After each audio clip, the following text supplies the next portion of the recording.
Selamat pagi anak-anak sekalian.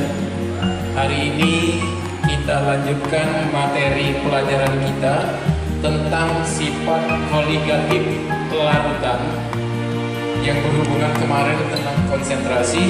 Hari ini kita melanjutkan yaitu penurunan tekanan uap. Penurunan tekanan uap pengertiannya adalah tekanan yang ditimbulkan oleh uap jenuh suatu zat disebut dengan tekanan uap zat itu. Artinya larutan yang telah ditambah larutan awal dan ini yang telah ditambah zat sehingga ada penurunan tekanan uap jenuh larutan. Baik anak-anak sekalian, sebelum lebih jauh menginjak ke tentang penurunan tekanan uap, kita lihat dulu di sini. Ini saya contohkan. Air mendidih itu 100 derajat Celcius. Perubahan dari cair menjadi uap itu tekanannya adalah 1 atm. Perubahan antara zat cair menjadi uap itu tekanannya 1 atm, atmosfer. Jadi air yang mendidih ini pada saat air mendidih 100 derajat Celcius tekanannya 1 atm. Ada perubahan di situ. 1 atm itu sama dengan 760 mm Hg atau 1 atm 76 cm Hg. Itu perubahannya. Kemudian kalau kita lihat di sini, lihat pada grafik ini, air 100 derajat Celcius itu 100 derajat Celcius tekanannya 1 atm. Ini adalah larutan garam misalnya. Larutan garam. Setelah air tadi ditambah garam, kita lihat tekanannya tidak 1 atm lagi. Begitu 100 derajat Celcius, larutan tadi belum mendidih, belum terjadi perubahan, belum terjadi perubahan menjadi tekanan uap, belum menjadi uap. Artinya di sini ada penurunan tekanan uap di permukaan zat cair. Nah, perubahan ini penurunan delta P. Kita lihat di sini. Ini penurunan tekanan uap menurut Rho menemukannya PA. Penurunan tekanan uap itu tergantung daripada fraksi mol zat A. Zat A itu terserah. Kalau kita lihat di sini itu adalah garam zat A-nya. Boleh gula, boleh garam, boleh NaCl dan boleh NaOH dan sebagainya. Itu menurut hukum Rho. Jadi tergantung dari fraksi mol zat A. Di mana perubahan delta P itu kalau di sini bukan delta P tapi PA. Itu P0 dikali dengan XT. XT di sini ini larutan. Kalau di sini XA, komponen zat A. Jadi dari sini tergantung dari buku. Jadi tidak harus XT, tidak harus XA dan sebagainya. Jadi kita lihat ada yang seperti ini delta P, P0 kali XT. Ada yang menurut seperti ini. sama saja. Di mana PA adalah tekanan uap komponen A, artinya penurunan. PA0 artinya tekanan uap murni. Kalau di sini air, ya.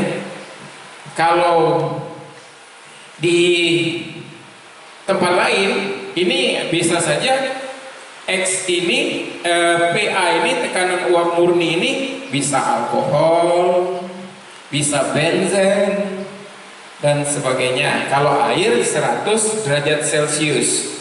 Lanjut. Nah ini delta P yang barusan saya tulis tadi, delta P, di mana P delta P P0 min P. Jadi delta P ini P0 PA, nah dikurang PA maka hasilnya adalah delta P. Nah ini ya, nih. Terus ke bawah. Oke, lanjut.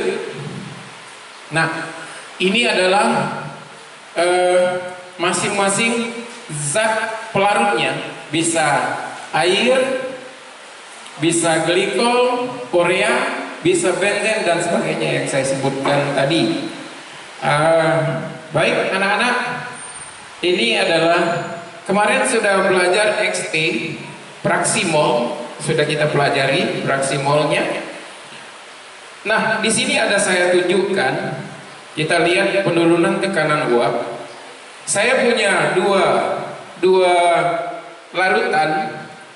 Ini adalah larutan murni air, dan ini larutan yang setelah saya tambah garam. Setelah tambah garam 2 sendok yang gelas ini saya tambah 2 sendok. Kemudian ini air bunyi. Kita lihat yang mana tutupnya yang paling banyak uap. Kita lihat yang paling banyak. Nah ini paling banyak uapnya. Ini larutan murni. Nah ini larutan garam, sedikit sekali.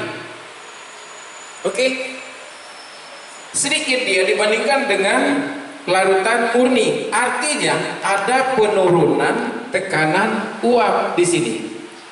Nah, kita lihat di sini tadi. Baik, untuk selanjutnya saya akan berikan contoh soal. Misalnya saya ambil urea. 6 gram urea itu CONH 2 kali, MR nya 60, dilarutkan dalam 90 gram air. Berapa penurunan tekanan uap larutan jika larutan murni atau air sama dengan saya ambil 76 cm Hg.